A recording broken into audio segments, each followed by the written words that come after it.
Graça e paz, Igreja do Avivamento, amém? Olha para quem está ao seu lado, diga bom dia, meu irmão. Um bom dia para você que está em casa nos acompanhando pelas redes sociais. O Eterno vai impactar a sua vida hoje no nome de Jesus. Quero chamar o apóstolo Canuto. Vamos orar pelo nosso apóstolo? Estenda suas mãos para cá. Pai eterno, Pai de amor, no nome bendito de Jesus. Meu Deus, o teu servo se preparou para este momento. Use ele com poder e glória.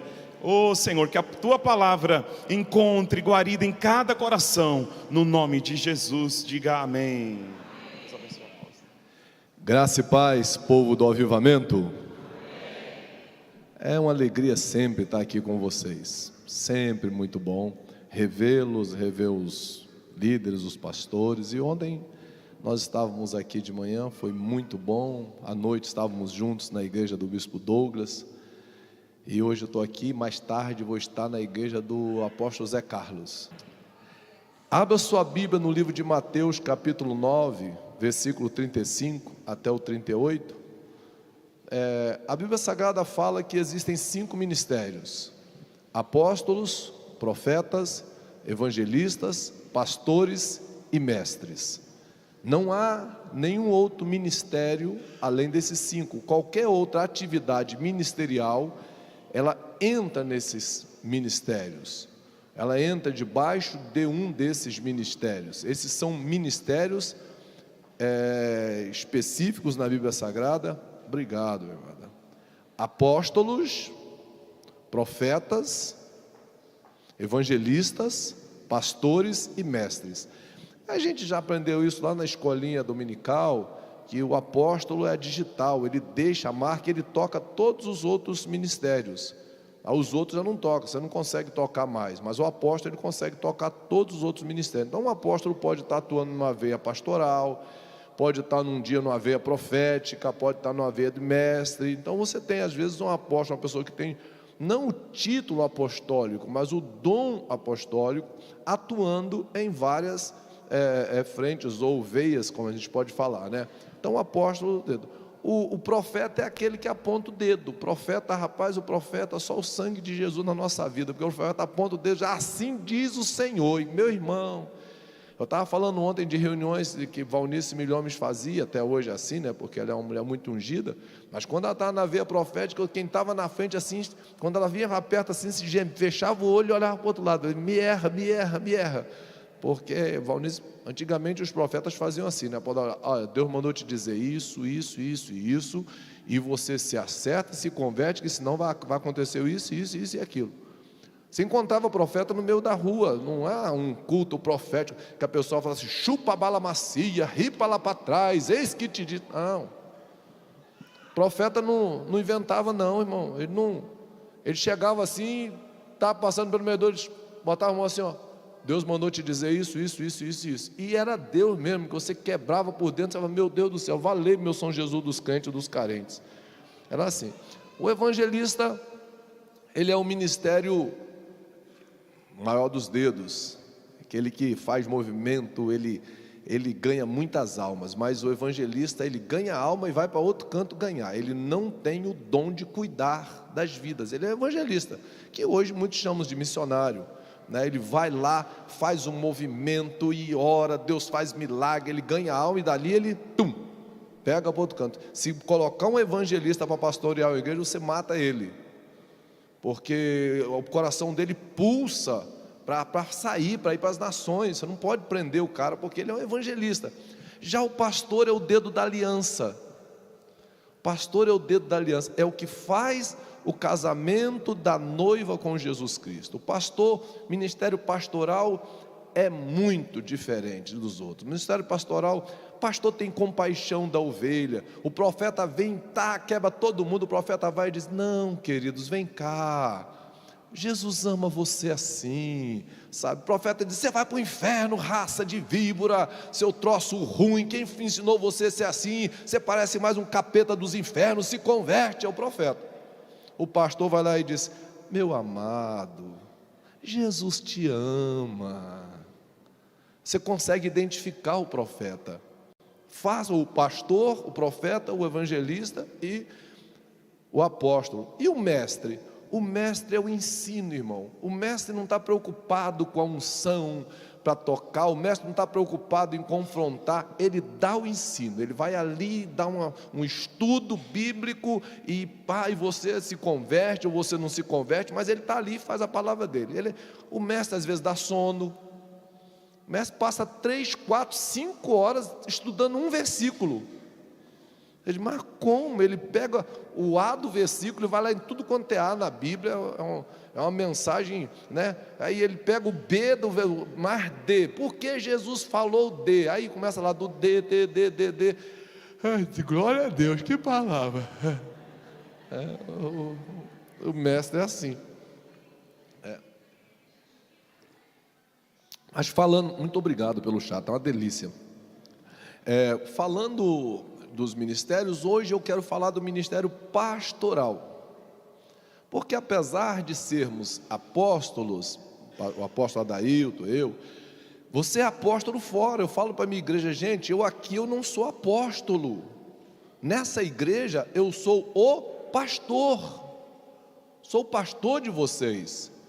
Aqui, apesar de que eles me chamam de apóstolo, e eu confesso para vocês que eu preferia que eles me chamassem de pastor, entendeu? Eu preferia, mas não tem jeito, eles acham que tem que ser, porque senão está desonrando. Eu digo, não, eu sou pastor de vocês. Quando eu estou indo ministrar em outro lugar, eu sou o apóstolo, que eu vou lá, e conforme Deus me falar, eu vou falar. Então, mas você pode ir ministrar em outro lugar, na veia pastoral? Claro que sim. Ou pode ser na veia do mestre? Claro que sim. Ontem, eu acho até que esses dias, né, ontem aqui de manhã, eu acredito que eu estava muito mais na veia pastoral, né, e já à noite eu já estava mais numa veia profética. Ontem à noite na igreja do pastor Douglas, é uma mensagem profética, desata, libera, para de falar besteira, guarda a tua língua, fecha a tua boca, você está entendendo? E hoje eu quero falar do ministério pastoral. Eu quero dizer para você que Jesus, ele apesar de ser o apóstolo dos apóstolos, ele era mestre, chamado mestre, Jesus nunca se identificou ou chamou para si os outros 4 ministérios, mas ele diz assim, eu sou o bom pastor, porque o ministério que se identifica com Jesus é o ministério pastoral. Apesar do ministério de ensino também se identificar muito com o Senhor, mas não é, ele é um ministério pastoral. Jesus teve momentos assim proféticos? Claro que teve, irmão. Quando ele entra lá no templo, que está todo mundo lá vendendo, comprando, que ele sai derrubando mesas. Você consegue imaginar Jesus fazendo isso? Não, para assim para pensar. Jesus entrou ali, sai virando mesa, soltando pombo, chutando, quebrando. Passou a mão num chicote, irmão. Jesus pegou um chicote. Que escândalo, meu Deus. Se fosse hoje, ia sair em tudo quanto é rede social. Jesus surtou, pegou um chicote. Jesus saiu batendo em todo mundo. Jesus teve um ataque, porque não combina com o perfil do Jesus que a gente lê, porque Jesus, ele era o bom pastor. Então, quando a gente lê aqui Mateus 9:35, diz assim, e percorria Jesus todas as cidades e povoados, ensinando, ministério pastoral, nas sinagogas, ministério de mestre, pregando o evangelho do reino, curando toda sorte de doenças e enfermidades. Vendo ele as multidões, compadeceu-se delas, porque estavam aflitas, exaustas, como ovelhas que não têm. Então, Jesus detectou a angústia que as multidões estavam vivendo. Ele diagnosticou a sua aflição, a sua exaustão, e também mostrou o que faltava a elas. Faltavam-lhe pastores que os apacentassem. Queridos, nós vivemos num mundo muito mais angustiante do que o dos tempos de Jesus.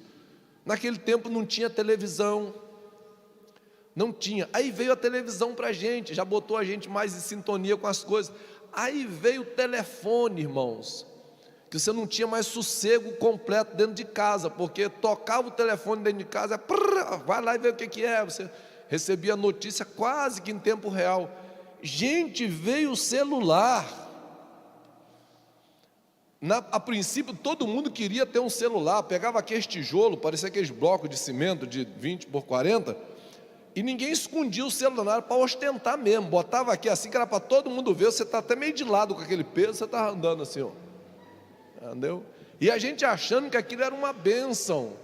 O celular modernizou, a profecia dos Jetsons. Quem é aqui mais antigo, assim como eu, lembra do desenho dos Jetsons, né, que pegava assim, só ninguém podia acreditar. O celular modernizou, passou a ter câmera. O celular tomou um lugar, o celular acabou com o fax, o celular eliminou o banco, o celular eliminou o computador, o celular vem eliminou a máquina fotográfica, irmão. Ninguém mais carrega, só os profissionais da mídia, mas agora é celular para tudo. E o celular está acabando até com os casamentos agora. Olha, ontem eu li uma matéria, deixa eu te perguntar uma coisa, eu tenho bastante tempo hoje de manhã? Tenho. Eu venho aqui tão tempo, fica com paciência comigo, tá bom? Tem muito tempo, hoje eu quero pastorear vocês, amém? Aí o celular vem tomando, ontem eu estava lendo uma matéria que a China está criando um hospital, o primeiro hospital com IA, inteligência artificial, são robôs, e eles fizeram um teste e viram que os robôs acertam 93% do diagnóstico, um médico acerta 60%, eles viram que os robôs, eles são muito, porque o robô, ele não está preocupado com a vida dele, ele não está com os problemas dele, você chega lá e conta o que está passando, passa lá, ele puxa tudo, esse sintoma com esse, sintoma com esse, sintoma, o diagnóstico é esse, o remédio é esse. Eles vão criar, e já foi feita a primeira cirurgia por inteligência artificial 5G. O cara entrou, um médico chinês, estava, se não me engano, em Londres, e fez uma cirurgia lá na China. Fez uma cirurgia pelo telefone, pelo computador. Operou uma pessoa, e foi um sucesso. Então, o celular já está demitindo os médicos. O celular conseguiu acabar com um monte de profissões. Há um programa de computador chamado Thompson, que ele é muito mais preciso para o direito, para poder fazer uma minuta, para poder fazer uma petição. Então o advogado também a profissão vai acabar, a profissão de médico vai acabar, a profissão, estão acabando, está acabando. Eu não sei não, parece que eu tenho uma palavra na Bíblia que diz, dareis imagem à besta, não sei, né? Eu não vou entrar em escatologia nessa manhã não. Mas o que eu quero lhe dizer é o seguinte: as pessoas vivem hoje muito mais angustiadas, estressadas, ansiosas do que no tempo de Jesus, que não tinha TV, que não tinha internet, que não tinha celular, que não tinha computador. Agora, se naquele tempo Jesus olhou e viu as multidões exaustas, aflitas, porque não tinham, o que Jesus diria hoje se ele olhasse as multidões? Jesus olhou Jerusalém e viu um povo que não tinha nem energia elétrica. As pessoas hoje, irmãos, ficam sem água, ficam até sem comida, mas tira a internet deles. Antigamente chegava numa casa, aí você tem um cafezinho? Né? Hoje você chega na casa e pergunta o quê? Você tem Wi-Fi? Eu pensei em colocar um bloqueador de celular lá na igreja, para a pessoa entrar, ficar livre, poder cultuar direto. Depois eu vou perder metade da igreja.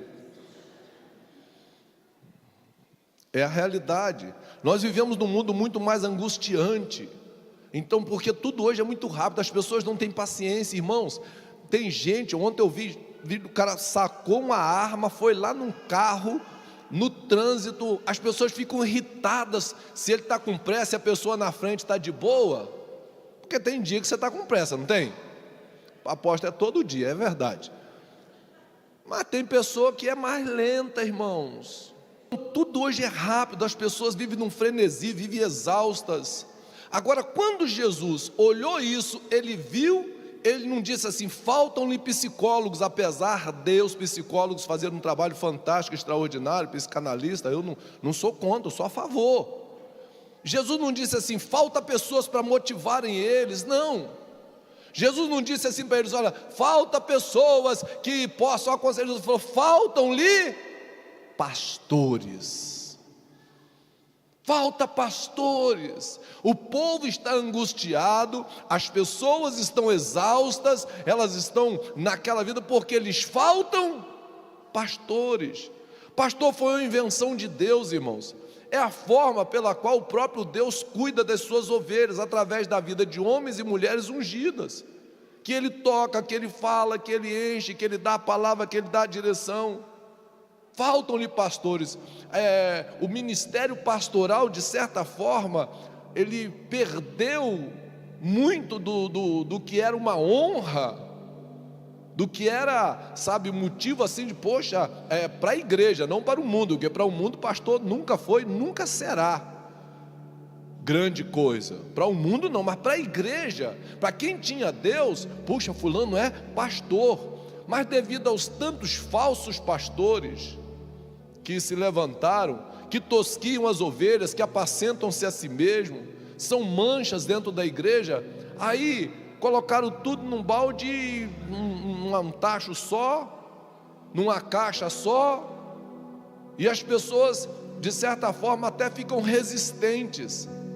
Deus tem uma palavra muito contundente para os falsos pastores. Em Ezequiel 34, 2 ao 5, diz assim: Filho do homem, profetiza contra os pastores de Israel, profetiza e diz aos pastores, assim diz Deus: ai dos pastores de Israel que apacentam-se a si mesmos. Não devem os pastores apacentar as ovelhas? Comeis a gordura, vos vestis da lã, matais o cevado, mas não apacentais as ovelhas. As fracas não fortalecestes, a doente não curaste, a quebrada não ligaste, a desgarrada não tornastes a trazer, a perdida não buscastes, mas dominais sobre elas com rigor e dureza. Assim se espalharam por não haver pastor, tornaram-se pasto para todas as feras do campo enquanto se espalharam. Deus fala assim que vai ter um juízo muito mais severo para os pastores. Vai ter um julgamento, vai ter julgamento, cada um será julgado por suas obras. Não, nós não seremos mais julgados, porque nós estamos em Cristo. Sim, claro, estamos salvos, mas tem galardão, tem posição, tem recompensa. Aí o Senhor diz em Tiago 3:1: e meus irmãos, não vos torneis muitos de vós mestres, sabendo que havemos de receber maior juízo. Ai daqueles que assumem essa posição de mestre, de pastor, e que envergonham o reino de Deus, que envergonham, que dão escândalo, que maculam. Ai daqueles que não cuidam das ovelhas, mas que comem a lã, que comem a carne, que usam a lã, que usam o leite, mas não apacentam as pessoas. Ai daqueles, haverá o maior juízo. Ser pastor é uma dádiva de Deus, porque ele cumpre a missão que Jesus iniciou. Ele disse: eu sou o bom pastor, e o bom pastor dá a vida pelas ovelhas. Morrer pelas ovelhas é algo nobre? Sim, é. Se alguém vier aqui, for dar um tiro, o pastor entrar na frente, morreu, poxa, morreu proteger as ovelhas, isso é nobre? Claro que é, mas dar a vida aqui, ao invés de viver a vida lá, viver a vida pela igreja, viver a vida pelo reino, pelo ministério, viver a sua vida, dar a sua vida por todos aqueles que Deus colocou debaixo do seu cajado, do seu legado. Agora tem pessoas, queridos, que não sabem qual é a dádiva de ter um pastor. Não tem pastor. Tem pessoas dentro da igreja que não tem pastor, porque eles não querem ser ovelhas, porque ovelha ouve a voz do seu pastor e segue, diga, segue-o, mas não segue, não se deixam apacentar, são como uma caixa preta de avião, fechados em si mesmo, como uma palavra que nem existe, mas muito usada, em si mesmados, está só tudo ali, guarda. Ah, queridos, que triste. Tem gente que o diabo coloca no coração deles: não leve seus problemas para o pastor já tem problema demais, não sei o que lá. Problema maior é quando você chega com um casamento destruído, com a empresa falida, ou quando você cai no pecado, porque você estava sendo tentado e você não teve coragem de chegar e dizer: meu pastor, me ajuda, meu pastor, ore por mim, Meu pastor, eu estou sendo tentado. Meu pastor, minha casa não está muito bem. Meu pastor, meu relacionamento não está bom. Isso não é peso, irmão. Isso é dar oportunidade ao pastor de fazer aquilo que Deus chamou ele para fazer, de cumprir o seu chamado ministerial, de poder tocar e dizer: não, eu vou orar por você, vamos orar nessa guerra. Você entra em oração e Deus responde, porque para isso Deus instituiu os pastores. Para isso Deus colocou pastores na terra. Agora, assim como eu disse para meus discípulos, para as minhas ovelhas, eu sou pastor de uma igreja grande, tem bastante discípulos, mas eu não sou pastor de todos. Tem pessoas que vão na igreja, e se você perguntar assim: quem é aquele que está passando? Ali é o pastor da minha igreja. Mas já tem outras pessoas, se você perguntar: quem é aquele lá é o meu pastor. Olha a diferença, tem diferença ou não tem? É o meu pastor. Não, tem outros que ele é da igreja, ele é dizimista, ele é ofertante, mas eu não sou o pastor dele, eu sou o pastor da igreja que ele frequenta.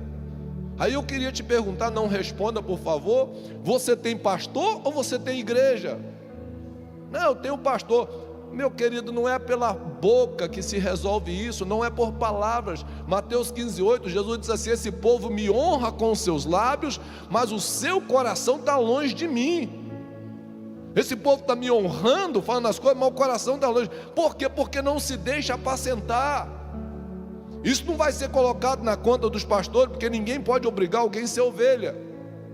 A gente pode apacentar. Às vezes você não tem nem tanta intimidade com o pastor, mas você tem ele como pastor. Você vem, a palavra entra no seu coração, Deus te dá direcionamento, Deus te cura e você se sente apacentado e vai para casa. Não estou dizendo que todos os membros da igreja têm que estar junto, tá no gabinete, tá com o pastor, tá tomando café com ele, porque isso seria humanamente impossível. Mas quando você está vivendo uma guerra, está vivendo uma dificuldade, está passando uma luta, você tem que procurar o seu pastor. Você deve isso a Deus e a ele. Não, Deus me deu um pastor, eu tenho que ir lá abrir o meu coração. Pastor, eu estou precisando de oração. Eu estou sendo tentado. Tem uma pessoa que está me tentando, está assim, pastor, e olha, e minha cabeça tem sido assim, e me ajuda, ore por mim. Simples, queridos. Uma oração vai te libertar. O fato de você abrir o coração já te liberta.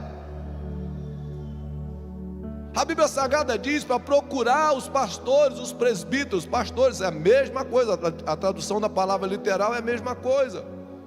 Está alguém enfermo, procure os presbíteros. Confesse os vossos pecados. A oração do justo muito pode em seus efeitos. É a oração do seu líder. Mas a pessoa guarda, esconde porque tem medo, tem vergonha. Tem vergonha, mas lá na frente a vergonha é maior, porque tudo aquilo que você faz no escondido um dia será revelado, está escrito. Aí você perde a oportunidade de ser abençoado, porque você não abre o seu coração para ser ovelha. Para ser ovelha, para chegar para o pastor ou pastora e dizer: olha, ore por mim, estou passando por uma guerra, meu casamento está por um fio, ou não tenho mais alegria de estar com meu esposo, não tenho alegria de estar com a minha esposa, eu estou sentindo atração por outra pessoa, eu não quero isso, eu sirvo a Jesus, eu não sei por que eu estou assim, eu estou sendo tentado, tem alguém que está botando para cima de mim, tentando, eu quero ajuda, eu quero oração. Rapaz, vai quebrar a ação do inferno contra a sua vida, porque o seu pastor, ele é o intercessor, ele é aquele que intercede junto a Deus, diante de Deus. Hebreus capítulo 13, versículo 17, o Senhor diz assim: obedecei a vossos pastores, sujeitai-vos a eles, porque velam por vossa alma, como aqueles que hão de dar conta delas. Olha o que Deus está dizendo, que os pastores hão de dar conta delas, para que o façam com alegria e não gemendo, porque isso não seria útil para vocês. Ministério pastoral é uma coisa fantástica. Eu me lembro de uma vez, eu sempre disse lá na igreja: ninguém é obrigado a ficar aqui nessa igreja. O dia que você quiser ir embora, vem aqui e pede a bênção. Não sai pela porta dos fundos, não. Me abençoe, pastor, porque eu me mudei, ou eu gostei mais da igreja tal, eu quero ir para lá. Eu vou te abençoar, você é livre. Quero que ninguém fique aqui na igreja obrigado. Se você sair, você está debaixo de maldição. Longe de mim, a gente recebe bem, tem que liberar bem também. As pessoas são livres para ir e vir. Aí chegou uma irmãzinha que eu amo tanto, uma das primeiras ovelhinhas que Jesus me deu, quando eu cheguei em Manaus. Fazia chá, fazia suquinho para levar para a gente que trabalhando na obra. Tinha 7 discípulos na igreja, ela era uma das 7. E ela trazia merenda para a gente, lá fala merenda, né? Um lanche para estar trabalhando lá, furando buraco, quebrando. Essa irmã chegou comigo um dia e disse: meu pastor, eu queria que o senhor me abençoasse. O senhor disse que se a gente quiser, porque abriu uma igreja perto da minha casa, e eu estou indo lá e o pastor está tão sozinho, pastor. Eu queria ajudar ele lá, eu estou indo lá e estou gostando. Eu queria que o senhor me abençoasse. Irmão, pensa na tristeza que deu no meu coração. E eu falei: eu não posso impedir a irmã. Eu já disse que pode ir. Eu falei: tá bom, irmã. Mas eu fiz isso assim, chateado. Eu falei: me dá as 2 mãos aqui, eu vou orar pela senhora. Eu segurei as mãos dela e eu falei assim: pai, a irmã Rosinha está pedindo a bênção para ir para outra igreja. Meu Deus, eu quero entregar isso nas mãos do Senhor. Que o Senhor abençoe ela, que dê tudo certo. Que o Senhor nunca mais me cobre nada da vida dela, nem da família dela. Que a partir de hoje ela deixa de ser minha ovelha e passa a ser ovelha de outro pastor. Eu não sou mais responsável, meu Deus, pela salvação dela, pela saúde dela, pela casa dela, porque a partir de hoje eu não sou mais o pastor dela. Ela me trocou por outro pastor. Então que o Senhor abençoe ela.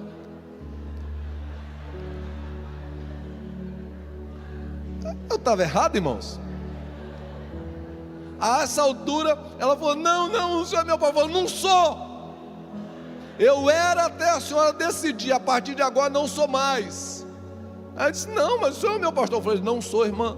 A senhora decidiu, e eu estou lhe abençoando. Mas o senhor não vai mais orar por mim? Eu falei: não. Eu tenho um monte de pessoa para eu orar aqui, eu vou ficar orando pelas ovelhas dos outros. Pede seu pastor lá para orar. Ela falou: não quero ir não. Eu falei assim: agora quem quer que a senhora vá sou eu. A senhora está me rejeitando. Eu falei: não, quero que a senhora vá. Passa lá o tempo que a senhora quiser. Se a senhora quiser voltar, a senhora vem que eu oro com a senhora volta a ser minha ovelha. Eu vou lhe receber de coração, mas agora só tem que ter a sua experiência. E ela foi a contragosto, irmão. Não passou 30 dias, ela voltou: o senhor me aceita de volta? Isso tem mais de 20 anos. Ela está até hoje lá na igreja, e é uma ovelha linda. Eu nunca vi a irmã Rosinha de cara fechada, nunca. Você sabe que você encontrar uma pessoa mais de 20 anos na vida, e você nunca vê essa pessoa de cara fechada? Até no sepultamento do esposo dela, quando faleceu, Rosinha estava lá e cantou, e estava triste, a lágrima descendo no olho, mas não estava com cara emburrada, sabe? Fechada. Uma ovelha preciosa. Mas se quiser ir a gente deixa, só que vai, agora acabou, cortou. A Bíblia diz: o que desligar na terra será desligado no céu. A gente continua ligado a pessoas que não querem ficar com a gente, irmãos. Fulano foi embora, meu Deus, por quê? Eu fiz tanto pela vida dele. Não fez nada, quem fez foi Jesus. A gente não morreu pela vida de ninguém. Quem não te quer não te merece. Não quero mais ser a sua ovelha. Vai embora. Se lá tiver um outro pastor que tem a mesma sinceridade, lealdade, compromisso com o reino, glória a Deus, fique bem. Sai na boa. Eu vou ficar sofrendo, irmão. Virou as costas para mim, nunca mais eu cito o nome. Nem cito, nem falo. E eu vou viver a vida, vou cuidar daqueles que Deus está mandando. Amém? Pode dar um aplauso ao Senhor por isso.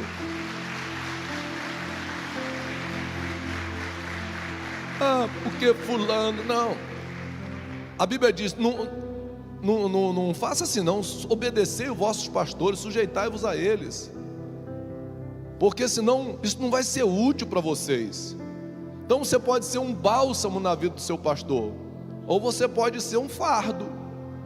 Decidir ser ovelha não é ser pesado, chegar: meu pastor, olha, eu preciso de oração para isso. Não é peso, irmão, isso não é fardo. Fardo é a desobediência, a rebelião, a indiferença. Isso é fardo. Queridos, quando eu falo de ovelha, é impossível não citar uma ovelha que nós tínhamos, que Jesus levou. Impossível não citá-la. Fabiana se converteu na minha célula. E a vida toda que eu for falar de pastoreio, eu vou falar de Fabiana. É uma decisão minha. Igual Jesus, quando a mulher do vaso de alabastro jogou, ele pegou e falou assim: ó, a vida toda vai contar sobre o que ela fez.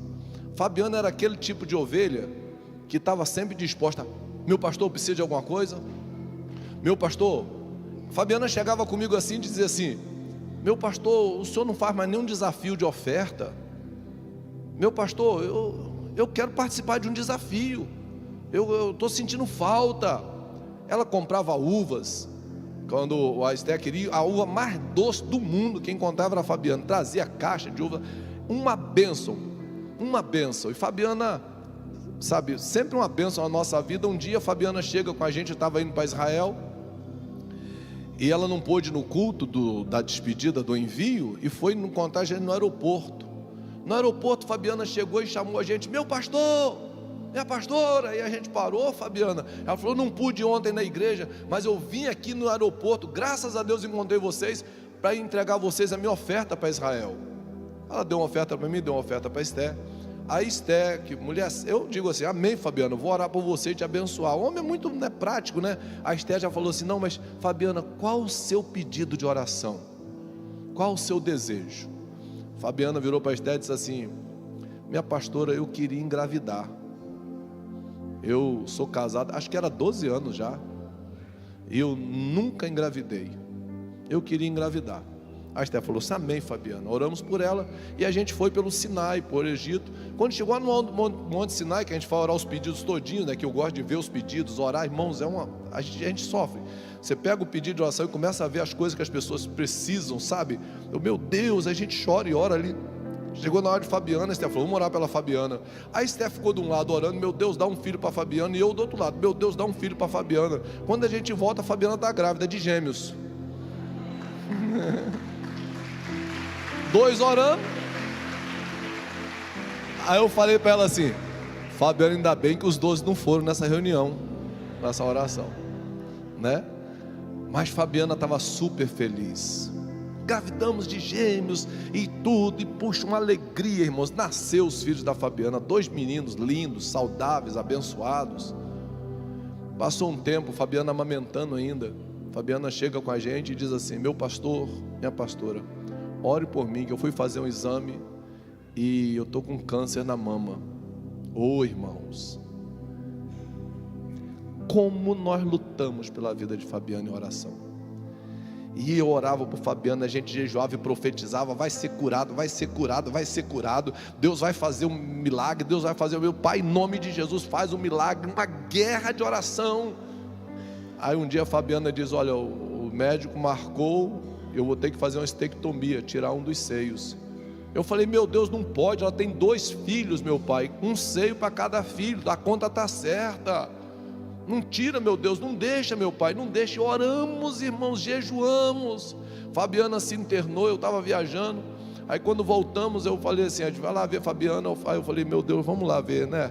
Aí a gente parou na porta do hospital, ela se internou para fazer a mastectomia, tirar o seio.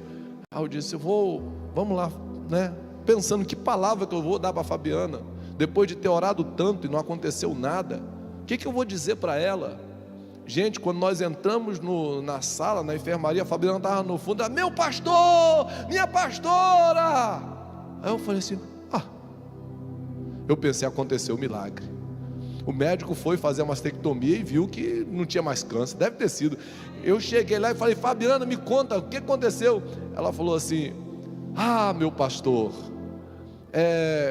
eu já falei para o meu marido, quando sair daqui, ele tem que comprar mim no mercado, comprar um peito e uma peruca, porque eu vou fazer químio e o cabelo vai cair todo. E eu falei: mas tirou você? Ela falou: tirou. Como é que você está alegre? Eu falei: não, pastor, vem cá, irmã, vem cá. Aí uma senhora chegou perto, eu falei: o que foi? Ela falou assim: não, eu estou alegre porque essa irmã aqui entregou a vida para Jesus ontem. Eu falei: meu Deus, Fabiana é crente e eu estou precisando me converter. Eu estava triste, porque não recebeu a cura. Ela estava preocupada em ganhar as almas que estavam na enfermaria com ela. Fabiana era assim. Mas saiu dali. Ela falou: está tudo bem. Deus não fez, Deus é Deus, né? Se Deus fizer, Ele é Deus. Se Ele não fizer, Ele é Deus. E assim foi. Passou um tempo, Fabiana chama a gente, pede oração de novo e diz: meu pastor, ore por mim, porque o médico disse que o câncer passou para o outro seio. Irmãos, foi doído. Você pensa que é fácil ser pastor? Foi doído. Nós entramos em oração, Fabiana fez outra mastectomia, só que o câncer fez metástase. Foram 3 anos, meu bem, uns 3 anos de luta. E eu orando, e a Fabiana foi emagrecendo, perdeu o cabelo, já ficou na cama, aparelhos. Deus faz um milagre. Eu via Deus curando pessoas. E por que Fabiana não é curada? Tinha gente curada de câncer na igreja, por que Fabiana não é curada? Aí quando eu vi que o estado dela estava indo, vai ficar terminal, eu teve uma viagem para Israel, eu falei assim: eu vou lá no Monte Sinai, é pelo Sinai eu vou chegar lá e vou ter uma conversa com Deus lá em cima. E saí, queridos, e fui para o Sinai, fui sozinho nessa viagem para Israel. Eu não gosto de viajar sozinho para lá, fui sozinho. Quando chegou na subida do Monte Sinai, eu subi o Sinai, cheguei antes dos guias, antes dos beduínos, antes dos camelos. Eu subi com tanta ânsia, tanta vontade. Quando chegou lá, escuro ainda, no alto do Monte Sinai, eu dobrei meu joelho e eu gritei, eu chorei, eu disse: Deus, foi aqui que o Senhor deu 2 filhos para Fabiana, ela já perdeu os seus, agora vai perder a vida. Deus não me respondeu nada. Chorei e falei assim: eu não aceito que o Senhor leve Fabiana. Se o Senhor quiser levar, o Senhor leva, porque o Senhor é Deus. Mas se o Senhor perguntar para mim, eu vou dizer para o Senhor que eu não concordo com isso. Eu não concordo com isso. Desci o Sinai, passei por Jerusalém, voltei para Manaus, e Fabiana lá. E eu esperando milagre, esperando milagre, esperando milagre. Fui para o Rio de Janeiro fazer um seminário, ministrar, lá em Rio das Ostras, apóstolo Fred. Eu estava no 2º dia do seminário, um seminário de 3 dias. Minha filha me ligou e disse: pai, volta para Manaus. Eu disse: por quê? Porque os médicos disseram que Fabiana não passa desse dia. E deu assim um negócio por dentro. Eu falei: filha, eu não vou voltar, eu vou terminar o seminário e Fabiana não vai morrer enquanto eu não estiver em Manaus. Ela disse: mas pai, eu falei: diga para a família dela, diga para os discípulos que Fabiana tem pastor, ela não vai morrer. Enquanto eu não colocar meus pés em Manaus, Deus não vai levá-la. E falei isso tranquilo, de saber que Deus ia ouvir minha oração. Terminei de ministrar o seminário, voltei para Manaus, ministrei no culto de domingo à noite. Chegou segunda, Esté falou comigo: vamos lá ver a Fabiana. Eu falei: não vou hoje não. Meu bem, eu falei: não vou hoje não, amanhã a gente vai. Mas eu falei: não vai morrer. Não vai morrer. Aí quando chegou na terça-feira, Fabiana já estava com todos os órgãos paralisados, funcionando só por aparelhos, respirando por aparelhos. Aí ela voltou. A mãe dela estava lá, de repente ela voltou e ela falou assim: mãe, céu azul, mãe, céu azul. A mãe começou a chorar, a enfermeira começou a chorar, a médica começou a chorar. Aceitaram Jesus porque era impossível que ela pudesse fazer aquilo voltar. E ela falou isso e apagou de novo. Aí na terça-feira a gente chegou lá, chegamos do lado dela. Esté segurou uma mão, eu segurei a outra. E eu falei: Fabiana, nós estamos aqui. Vim aqui para estar do seu lado, no seu encontro com Jesus. Fique em paz, seus filhos serão cuidados, sua família será cuidada. Ela suspirou e passou para o Senhor. Até ali eu estava muito triste. Quando foi ter o velório dela, todo mundo chorando, eu falei assim: por que vocês estão chorando? Fabiana está com o Senhor, Deus me deu paz, e dizer: eu quis trazer Fabiana para perto de mim. Se ele perguntasse para mim, eu diria: não leva não, deixa ela aqui mais um tempo com a gente, porque a Fabiana era bálsamo. Mas Deus quis, irmãos, Ele é Deus. Ele é Deus.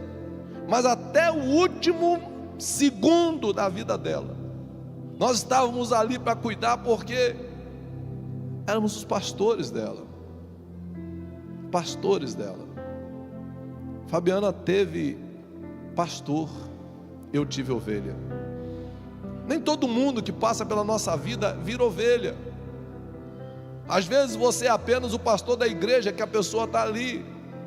Nem todo mundo que passa, mas a gente sofre cuidando, orando, buscando, clamando, suplicando, abençoando. É por isso que a Bíblia diz que os pastores, segundo o coração de Deus, eles têm que ser honrados. Eles devem ser honrados. Era comum no Velho Testamento o respeito, a honra. Quando Saul vai buscar as ovelhas do seu pai, o servo de Saul falou assim: olha, tem um vidente aqui, tem um pastor, tem um líder, tem um profeta. Saul disse assim: mas como a gente vai lá, se aí não tem nenhuma oferta para levar para ele? Aí ele falou: eu tenho meio ciclo de prata aqui, ainda sobrou uns pães, vamos lá. Porque era comum, ninguém ia lá se não fosse ter honra. Só que hoje os pastores não são mais honrados pelas ovelhas como eram, porque os falsos pastores criaram isso. Mas os verdadeiros pastores precisam ser honrados pelos seus discípulos, precisam ser amados, cuidados, porque pastor também tem vida, pastor também tem problemas, pastor também tem família, pastor abre mão de tudo, da família, de tudo, para cuidar das ovelhas. Gálatas 6, todo mundo leu Gálatas 7, 6, 7, que diz assim: não erreis, Deus não se deixe escarnecer, porque tudo que o homem semear, isso também vai colher. Mas o que diz o versículo 6, o anterior? Diz: o que é instruído na palavra, reparta de todos os seus bens com aquele que o instrui. O que Deus está dizendo? Olha o versículo que antecede ao Gálatas 6,7, que todo mundo lê. Não, Deus não se deixa escarnecer, tudo que o homem semear, isso também vai colher. Deus está falando isso depois de dizer: se você recebe a palavra, se você é abençoado, se você é pastoreado, se você é cuidado, honre o seu líder, abençoe, reparta com ele as bênçãos materiais. As pessoas pedem oração para Deus dar uma casa, para Deus dar um emprego, para Deus prosperar, nem voltar para agradecer fazem, nem conta, porque com medo, ninguém vai lhe pedir nada. O versículo 7 é uma verdade: tudo que você semeia, você colhe. Deus está dizendo: tudo que você semeia, você colhe. Reparta com aquele que te instrui. Primícia é uma oferta de honra para quem instrui, para quem desata a bênção. Não é uma oferta para a igreja, é uma oferta para o seu líder. É um reconhecimento da unção pastoral, é um reconhecimento daquele que largou tudo, que paga um preço pela sua vida. A unção que eu honro, eu prospero. Por isso que Deus diz: tudo que você semear, você colhe. 1 Timóteo capítulo 5, 17, os presbíteros, que são os pastores que governam bem, sejam estimados e dignos de honra dupla, principalmente os que trabalham na palavra e na doutrina. Deus está dizendo assim: honra o pastor, o líder que se preocupa em te dar palavra viva e te dar doutrina. São dignos de honra dupla. São dignos de honra dupla. Por que hoje a gente vê um descaso? A gente vê pastores se suicidando, irmãos.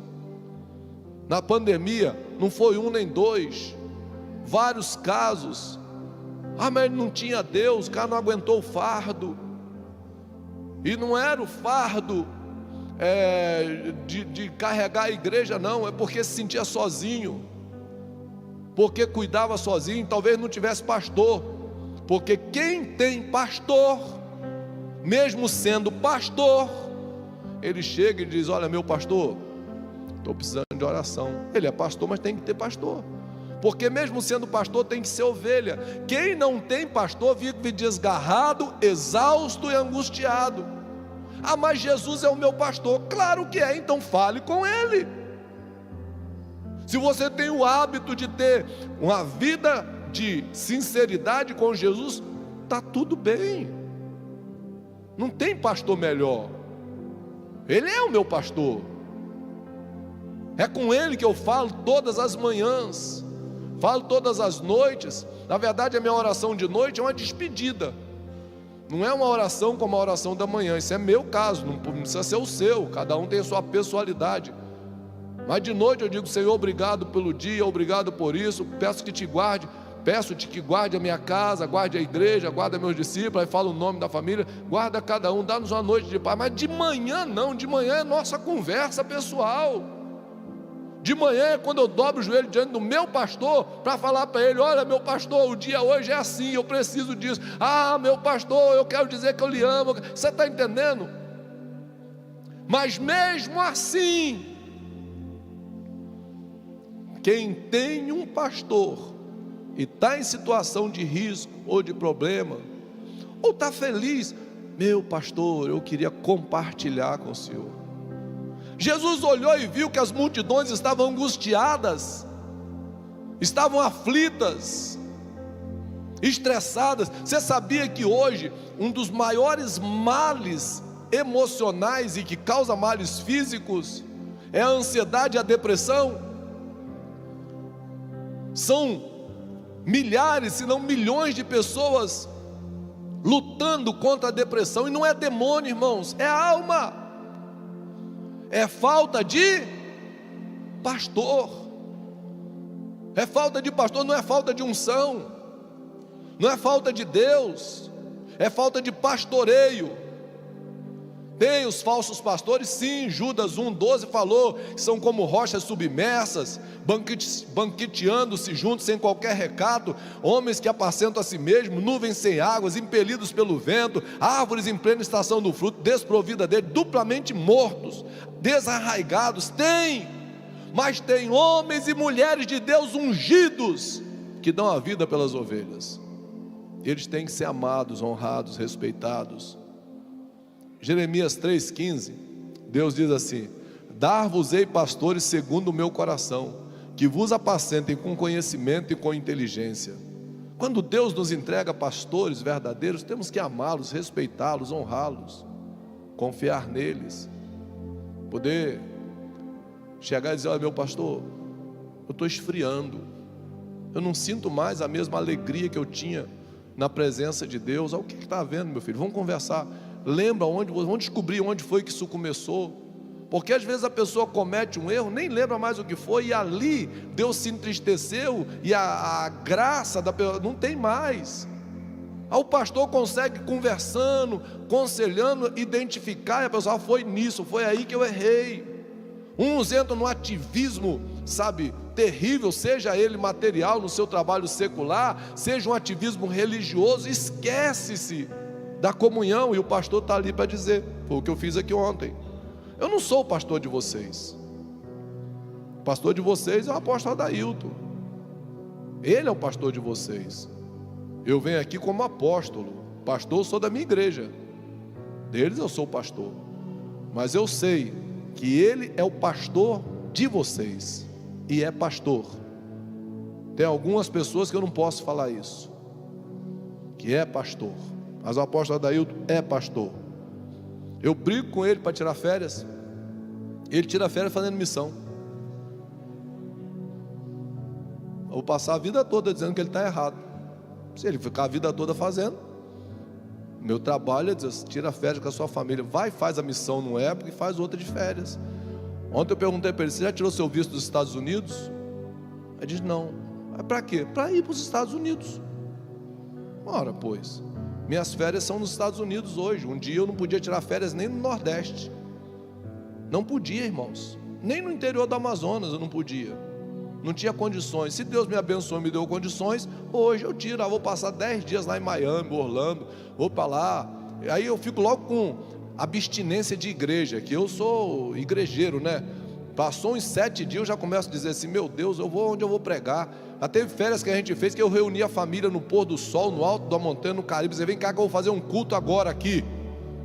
Eu disse: mas vamos fazer um culto, senta. Quando eu dizer levanta, se ninguém aceitar Jesus, não vou brigar, porque a gente é igrejeiro, a gente ama vidas, ama a família, ama ver vidas transformadas. Agora tem discípulos que ele não entende, ele é assim, honra com os lábios. Mateus 15,8, Jesus diz assim: esse povo me honra com os seus lábios, mas o seu coração está longe de mim, não reconhece o pastor. Jesus tinha discípulos que não o tinha como pastor. Como é que não vamos ter? Vai sempre ter. Mas você perdendo essa oportunidade de ser pastoreado, de ser guiado, de ser cuidado como ovelha, meu Deus, irmãos, faça isso não. Seja ovelha, ame o seu pastor, respeite, honre. Ninguém, pastor mesmo, não vai chegar aqui para dizer: vocês têm que me honrar. vocês têm que me amar, vocês têm que repartir. Claro que não. Vai legislar em causa própria? Mas eu não sou daqui, eu posso falar. Eu estou aqui hoje como apóstolo, então eu posso dizer para vocês: ame os seus pastores, porque um dia, se você não estiver próximo, eles farão falta. Sim, ninguém vive para sempre. Por isso que Deus diz assim: olha, dá valor, respeite, ame os vossos pastores. Hoje eu quero te dar uma oportunidade aqui. Não é coisa que eu faço em muitos lugares, não. Não. Hoje eu quero lhe dar uma oportunidade de declarar com ações o amor que você tem pelos seus pastores. Como, apóstolo? Eu sei que vocês já ofertaram, e vou dizer assim: diante do Deus ao qual eu sirvo, você não é obrigado, nem por constrangimento. Mas hoje eu quero orar por uma oferta que você possa fazer ou queira fazer na vida dos seus pastores. Não é uma oferta para pintar a igreja, não é uma oferta para comprar ar-condicionado, não é uma oferta para comprar obra, não é uma oferta para construção. Não. É uma oferta como uma primícia que você vai fazer na vida dos seus pastores. Você vai pegar um envelope e dizer: esse é o meu reconhecimento do seu pastoreio, do quanto Deus tem te usado para ser bênção na minha vida. Você não está pagando nada, você está fazendo o que Gálatas 6,6 diz: retribuindo, sabe, repartindo. Ah, apóstolo, Deus não tem me abençoado. Não faça nada, não faça nada. Mas se Deus tem me abençoado, ame, respeite, honre. Apóstolo Adailton me pediu nada, ele nem sabia o que eu ia ministrar. Na verdade, nem eu sabia o que eu ia ministrar até ontem à noite. A palavra que eu ia ministrar para vocês ontem é uma palavra que eu já escrevi, reescrevi, não preguei em lugar nenhum. Quem me livrará do corpo dessa morte? Talvez hoje à tarde eu possa ministrar lá no... se Deus permitir. Se não, vai ficando aí para uma outra ocasião. Mas hoje eu queria orar pela vida do apóstolo Adailton, da apóstola Eliane, que são os pastores de vocês. Não, meu pastor é o fulano de tal, que é 12 dele. Não, querido, eles são auxiliares. Minha equipe de pastores e bispos não são os pastores da igreja, são meus auxiliares. O pastor da igreja sou eu. É assim que é. E o pastor da igreja aqui é o apóstolo Adailton, da apóstola Eliane. Os outros devem ser amados, respeitados e honrados, mas são auxiliares, é o normal. Quem vai dar conta do rebanho é o apóstolo Adailton. Deus diz: como quem há de dar conta deles. Vamos dar conta. Vamos orar por eles, vamos ficar de pé. Vem para cá, apóstolo Adailton, apóstolo Eliane. Fique aqui à frente, por favor. Às vezes você não sabe a guerra que os seus pastores passam, você não sabe as guerras que passamos. Vamos abençoá-los primeiro com a oração, depois eu vou disponibilizar. Isso é uma oportunidade, uma rara, que você vai ter hoje de honrar os seus pastores. Fica de frente para eles, não, de frente para o apóstolo Adailton. Pode deixar com o povo lá que a gente vai orar. Vocês vão me ajudar a orar por eles. Olhe para eles, queridos. Vocês aqui na frente, olhem. O que vocês veem? É o pastor da minha igreja? Ou é o seu pastor? Vocês não têm ideia das lágrimas. Às vezes você está lá vivendo sua guerra e você nem sabe, não tem ideia do peso, do que passa, porque a gente ora pela igreja toda, mas por vocês é nominal. A gente identifica algumas situações nas ovelhas que a gente tem que cuidar, mas com vocês não, vocês é pessoal, vocês comem da mesa, vocês tomam do café, vocês dividem, compartilham. Aí a minha pergunta é: quando vocês olham para o apóstolo Adailton, para o apóstolo, o que vocês veem? Aí o apóstolo da minha igreja. Você está muito errado. A igreja, o que vê? É o pastor da minha igreja. Vocês estão muito errados. Quando você diz assim: não, é o meu pastor, é uma situação de pertencimento. Ele é o meu pastor, eu sou ovelha. Eu sou ovelha. Feche os seus olhos. Pai, em nome de Jesus Cristo, eu quero pedir ao Senhor, meu Deus, que abençoe esse ministério, que a unção, meu Deus, pastoral que está sobre a vida do apóstolo Adailton e da apóstola Eliane, seja expandida, meu Deus, o amor que eles têm pelas ovelhas, pela equipe, as lágrimas, meu Deus, que são derramadas, sejam trazidas em memória diante do Senhor. Nós agora, meu Deus, queremos fazer um reconhecimento público, meu Deus, da unção pastoral na vida deles. Pedir ao Senhor que os abençoe, abençoe a casa deles, meu Pai.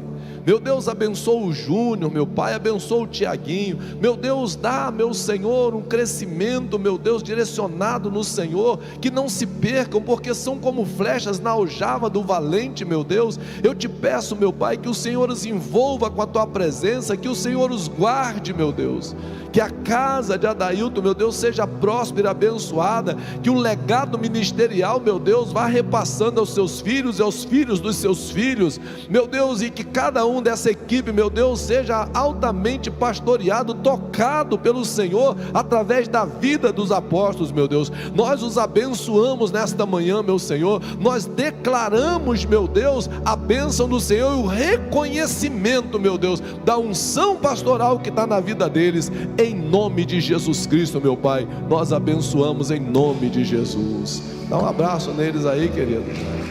Alguém dá um aplauso ao Senhor.